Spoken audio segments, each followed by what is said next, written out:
Pourquoi je ne ferai pas la chimiothérapie? Vous avez été très nombreux hier à réagir sur la vidéo que j'ai postée du refus de la chimiothérapie. Je vous explique dans mon cas à moi, et je parle de mon cas uniquement, je n'incite personne à faire les mêmes choix que moi. J'ai une petite tumeur de 1,5 mm qu'on m'a enlevé, qui est un cancer hormonodépendant. On m'a enlevé en plus 15 ganglions. Les ganglions sont négatifs, j'ai des marges saines, pas de métastases.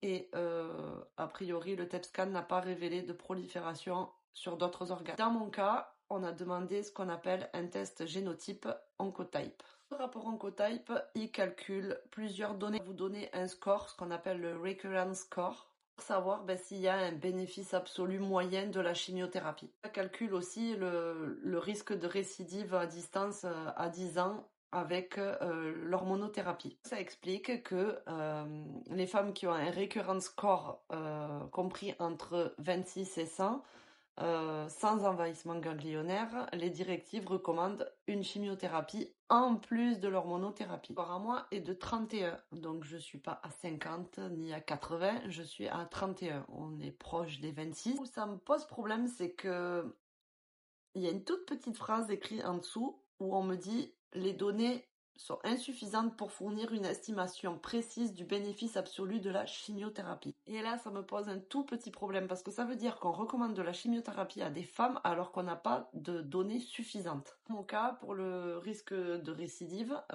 avec l'hormonothérapie, je suis à 23% de risque de récidive. Je regroupe tous ces paramètres et que je vois ce qu'a fait la chimiothérapie sur ma mère, qui est décédée à 40 ans d'ailleurs, je me dis non, très peu pour moi, mais non.